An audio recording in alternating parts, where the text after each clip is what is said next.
Interruption please. बैठे बैठे कोई ना बोले प्लीज। बैठे बैठे कोई नहीं। बैठिए विनोद महोदय जी। विनोद जी बैठिए। अध्यक्ष महोदय जी, आपने मुझे बजट 2023-24 में अपना पक्ष रखने का मौका दिया, उसके लिए मैं आपका धन्यवाद व्यक्त करता हूं।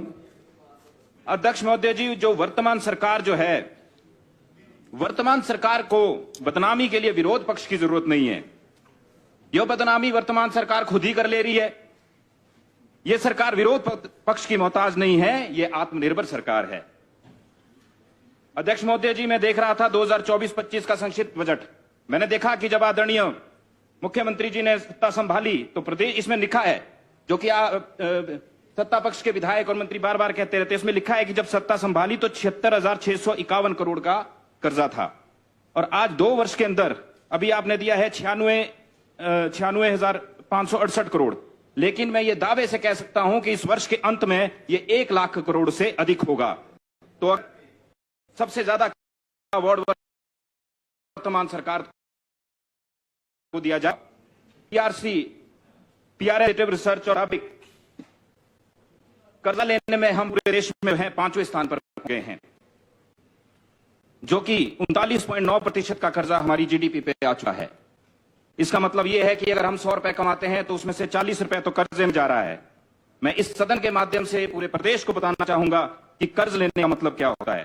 कर्ज लेने का मतलब होता है इन्वेस्टमेंट को बढ़ावा देना, रोजगार, जिससे कि रोजगार में वृद्धि हो, हमारे आय के साथ बढ़े, जीडीपी बढ़े, टैक्स कलेक्शन बढ़े और वर्ल्ड बैंक जैसी संस्थाओं का कर्जा वापस किया जाए। अब मैंने आपकी बजट बुक देखी, मैंने देखा कि बजट बुक में आपने इस वर्ष जो है 58,444 करोड़ के बजट की बात की है। इसका मतलब यह है कि प्रदेश के पास बजट है, तभी तो आपने पिछली साल के कंपैरिजन में इस साल जो है 5,000 करोड़ एक्स्ट्रा बजट बनाया। लेकिन मेरा आपसे निवेदन है कि आप सच बता दें, आपके पास पैसे हैं कि पैसे नहीं है। ना तो आपके पास देने के लिए डीए की किस्त है, ना आपके पास जन कल्याणकारी योजनाओं के लिए पैसे हैं, ना इन्वेस्टमेंट के लिए आपके पास पैसे हैं। पैसे नहीं है तो आपने ये 58,444 करोड़ का बजट कैसे बनाया? इसका मतलब यह है कि अगर आपकी सरकार को बेस्ट एक्टिंग का अवार्ड दिया जाए तो इसका कोई अतिशयोक्ति नहीं है। हमारे प्रदेश का रेवेन्यू एक्सपेंडिचर 79.85% है और टोटल एक्सपेंडिचर 10.53% है। अगर मैं इसे मोटे मोटे साधारण शब्दों में बताऊं तो रेवेन्यू एक्सपेंडिचर का मतलब है जो कि हमारे प्रदेश की पूरी ऑपरेशनल कॉस्ट है, और कैपिटल एक्सपेंडिचर जो इन्वेस्टमेंट, जो इनकम के रूप में वापस आए, जो कि बहुत ही कम है, आगे आने वाली पीढ़ी के लिए ये खतरे की एक घंटी है। आपने बजट बुक में आत्मनिर्भर हिमाचल की बात कही। मैं आपको बताना चाहूंगा कि पिछले वर्ष आत्मनिर्भर हिमाचल बात कही और प्राकृतिक खेती की बात कही। मैंने पिछले वर्ष जो है प्लानिंग की मीटिंग में भी कहा था कि करसोग विधानसभा क्षेत्र के लिए एक सॉइल टेस्टिंग लैब दे दी जाए। मंडी जिला में सिर्फ और सिर्फ एक सॉइल टेस्टिंग लैब है पूरे जिला के अंदर। आप बात कर रहे हैं प्राकृतिक खेती की, जो कि संभव ही नहीं है। अगर एक मेरे विधानसभा क्षेत्र में अधिकतर खेत जो हैं वो सुमा खेत हैं। अगर कोई पड़ोसी पेस्टिसाइड और फर्टिलाइजर यूज करेगा तो ये प्राकृतिक खेती करना 5 और 6 साल तक संभव ही नहीं है। दूध की 100 रुपए लीटर दूध का झुंझुना तो आपने पहले ही दे दिया था, लेकिन आपने गाय के रेट पे एमएसपी लगा दिया जो कि 45 रुपए किया। भैंस का आपने 55 रुपए पे एमएसपी लगा दिया। एमएसपी लगाने की क्या जरूरत थी? क्योंकि मार्केट वैल्यू तो दूध की पहले ही ज्यादा है। एसपी तो तब दिया जाता है जिस प्रोडक्ट की डिमांड ना हो या उसके वेस्टेज का खतरा हो। ओपीएस में आपको एक सिंपल कहानी के माध्यम से समझाऊं। क्या होता है कि किसी के घर में कोई मेहमान आ जाता है तो मालिक अपने नौकर को कहता है कि जाइए आप एक जल्दी से नींबू पानी बनाकर लेकर आइए। तो नौकर जाता है और देखता है कि नींबू तो है नहीं, तो वापिस आके मालिक को कि आज हमारे घर में नींबू नहीं है। तो उसका मालिक कहता है कि नींबुओं की शक्ति वाला बिम्बार मिलाकर ही पिला दो भाई। ऐसा है आपका ओपीएस। आपने पिछले बजट में 680 करोड़ इलेक्ट्रिक टैक्सी और मछली पालन के लिए दिए। मैं बड़ी संवेदनशीलता से ये शब्द कहना चाहूंगा। मेरे पिताजी खुद ड्राइवर हैं। आदरणीय सुखविंदर सिंह सुक्खू जी के पिताजी भी ड्राइवर थे। मैं बन गया विधायक, माननीय बन गए प्रदेश के मुख्यमंत्री। अब क्या प्रदेश के युवाओं को क्या ड्राइवर बनाना है स्टार्टअप के नाम पे? महोदय, स्टार्टअप और इन्वेस्टमेंट स्कीम में फर्क होता है, डिफरेंस होता है। जब कोई अपना आइडिया लेकर आता है, कोई नोडल एजेंसी जो है उसको एनालाइज करती है, फिर उन को सिस्टम प्रोवाइड किया जाता है। आप दे रहे हो इंसेंटिव और बता रहे हो आप इसको स्टार्टअप। इसका मतलब यह है कि आपको खेल तो आप रहे हो, पर आप खेल नहीं रहे हो। इसके लिए अगर वर्तमान सरकार को अनाड़ी खिलाड़ी अवार्ड भी दिया जाए तो वो गलत नहीं होगा। इस बार आपने 180 करोड़ दे दिए प्राकृतिक खेती के लिए। पहले चेक तो करते, सर्वे तो करते कि प्राकृतिक खेती में कितने जो है स्टार्टअप यूनिकॉर्न बने। पूरे देश में मोदी जी जब से 2014 के बाद आए हैं 90,000 जो है स्टार्टअप चल रहे हैं, जिसमें से कि 100 से अधिक स्टार्टअप यूनिकॉर्न बन गए हैं। यूनिकॉर्न का मतलब होता है $1 बिलियन, मतलब 8,500 करोड़ की कंपनी। और हिंदुस्तान के दो भाई बहन हैं जिनके नाम के इटली हैं, उन्होंने आपको समझाया भी होगा लेकिन आप समझ नहीं पा रहे हैं। स्टार्टअप का मतलब यह होता है कि जिससे देश का भला हो, इंसेंटिव स्कीमों को स्टार्टअप बोलना बंद किया जाए। आपने इसमें बजट में बात की पर्यटन की, तो मैं बताना चाहूंगा कि मुख्यमंत्री जी, शराब पीकर टूरिस्टों को घर ले जाना जो है वो टूरिज्म को बढ़ावा देना नहीं होता। टूरिज्म को बढ़ावा देना होता है अच्छी पार्किंग, अच्छे होटल्स, नई टूरिज्म साइट्स, अच्छी कानून व्यवस्था, इससे टूरिस्ट बढ़ता है। आपने इसमें बात की स्वास्थ्य, शिक्षा, कुशल हिमाचल की। आपने कैंसर हॉस्पिटल की हमीरपुर में बात की। अरे भाई साहब, जो चमियाना में नीचे हॉस्पिटल बनाए उसके लिए सड़क तो बना लो, वहां पे डॉक्टर तो ले आओ, वहां पे तो सुविधा ले आओ, वहां पे तो भी आपने कुछ नहीं किया। और दूसरा मैं आपको बताऊं, हिमाचल प्रदेश का इकलौता नंबर 1 हॉस्पिटल आईसी, आज भी अगर पेशेंट के साथ वहां पे अटेंडेंट जाते हैं तो अटेंडेंट को रहने के लिए बेड नहीं मिलता, उनको बाहर फर्श पे नीचे सोना पड़ता है। मैं दूसरे अस्पताल की बात बताऊं आपको, KNH की। अभी 3 महीने पहले मेरी वाइफ की खुद की डिलीवरी वहां पे हुई। 5 दिन बाद मैं तो चलो विधायक हूं, मैं अपनी धर्मपत्नी को चंडीगढ़ ले गया। वहां के ये हालात हैं कि वहां पे डॉक्टर्स कम है, फैसिलिटीज नहीं है, उसकी वजह से वो शिशु जिसका भी नया जन्म हुआ है वो मृत्यु को प्राप्त हो जाते हैं, और डॉक्टरों को भी कितनी बातें सुननी पड़ती हैं उस वजह से। तो मेरा सिर्फ आपसे ये कहना है कि बड़ी बड़ी बातें ना करके, और आप सिर्फ और सिर्फ अपने विधायकों से ताली बजवाना चाहते हैं, हकीकत में आपका आगे दौड़ पीछे चौड़ वाला काम चल रहा है। और बात की गई शिक्षा की, हिमाचल प्रदेश में 19% जो है वो शिक्षा के ऊपर खर्च किया जाता है, लेकिन निराशा की बात यह है कि जो हिमाचल प्रदेश शिक्षा के लिए विख्यात था वो गौरव भी आज हमसे चला गया है। आपने बात की मेरा विद्यालय, आपने अपना विद्यालय, मेरा सम्मान। सम्मान तो तब होगा जब स्कूलों में टीचर होंगे भैया। मैं आपको बताऊं, मेरे करसोग में 105 स्कूल ऐसे हैं जिनमें सिर्फ एक टीचर है। क्या उन बच्चों के भविष्य के साथ ये खिलवाड़ नहीं? अब मैं करसोग की जनता को क्या सलाह दूं, क्योंकि अब मैं मुख्यमंत्री जी अपनी सलाह को क्यों सलाह दें, क्योंकि झूठ बोलने में तो मैं मुख्यमंत्री जी मुझे बताएं कि इनको क्या सलाह दें, क्योंकि झूठ बोलने में तो उनकी बहुत बड़ी महारत है। बेरोजगारी की बड़ी बातें कही गई, युवाओं को पैराडाइज का सपना दिखाया गया, हमारे प्रदेश के युवाओं को पैराडाइज का सपना दिखाया गया और पैरालिसिस करके आज सड़कों पर छोड़ दिया गया है।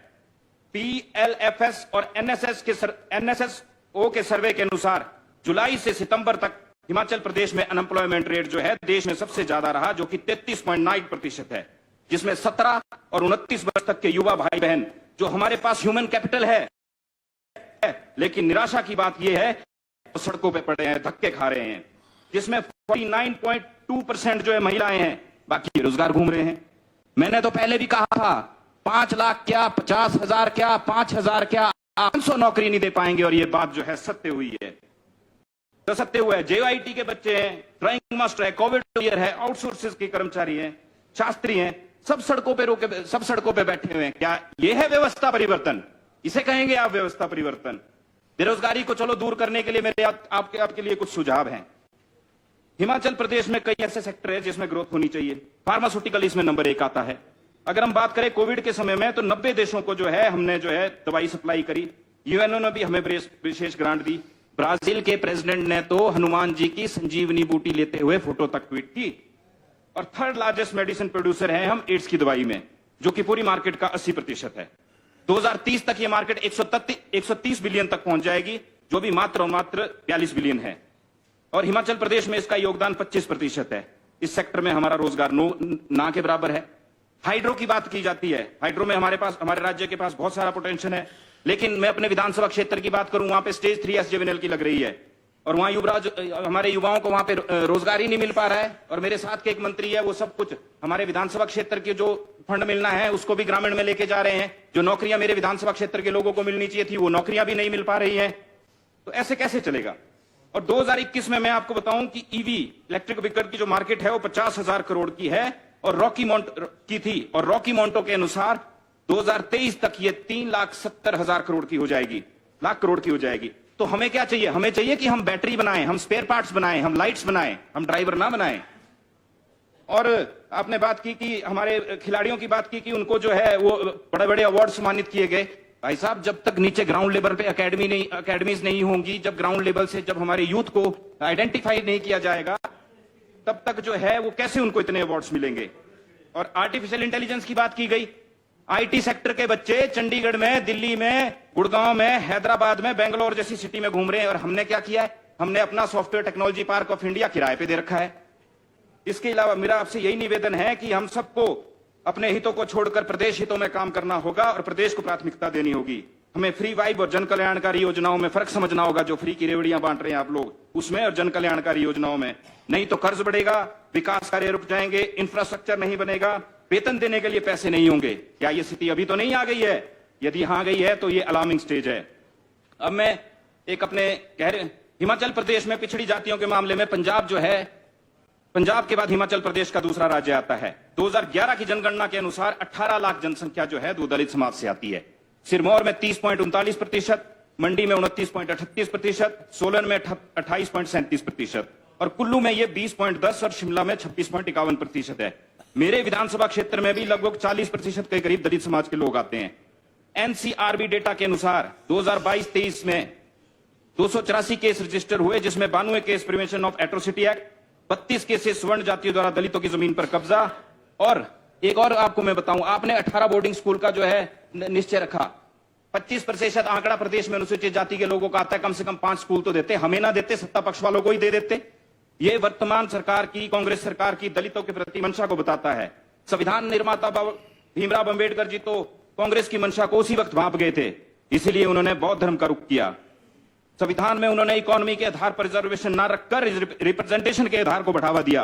वो जानते थे कि जाति कभी नहीं जाती। करसोग में भी समय समय पर हमें ये देखने को मिला है। 29 साल बाद जो है, पिछली बार करसोग से भारतीय जनता पार्टी का प्रत्याशी जीत के आया था और उनके निवेदन पर, लोगों के निवेदन पर वहां मात्र और मात्र एक कॉलेज है आज तक, सिर्फ डिग्री कॉलेज, ना उसके अलावा कुछ भी नहीं।